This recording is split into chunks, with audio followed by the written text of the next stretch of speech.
Grandad. See, look, we've got a door, you see, like that. It's locked its spring, hasn't it? What are we going to do with that then? We also need some of these springs. You need one spring per handle. Right, so I'm just going to take the handle off. Let's put it on. Right, can you get it out? No. Go a bit more. Go a bit more. Well, mind your fingers then. Let's have a Go. look. You hold the door for me. Okay. You got the door? Yeah, You're holding it, you're not holding it. I am. Look. There you go, you should be able to get it now. See if you can get it. That way! You can see the springs behind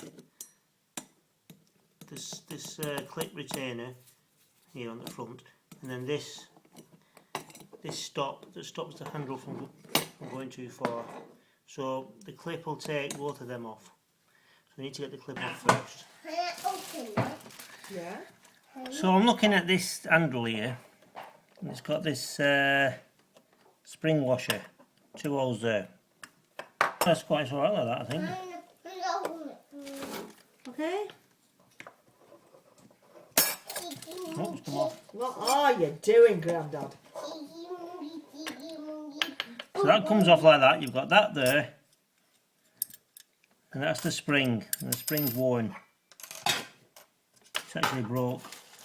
That's what happens sometimes. The spring seems to break. So you basically put the spring in, put the handle like that. As you twist it round, that's what creates the spring tension. Okay.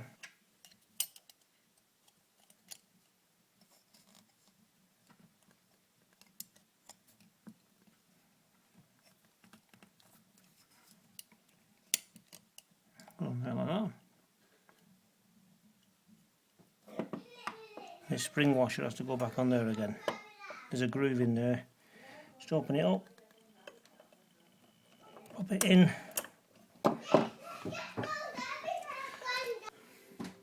So if you just stick your movers in there, if you just stick your tool in there and just squeeze, give it a bit of a squeeze, make sure it's in the groove. Okay, that's working now. The spring's back on it, and that can go back on. So now, handle's fixed. Let's come inside here. Come in a second. Shut the door, that's it. Let's try it on this side, and it's right this side as well. Try it. Try it. That's it. Good girl.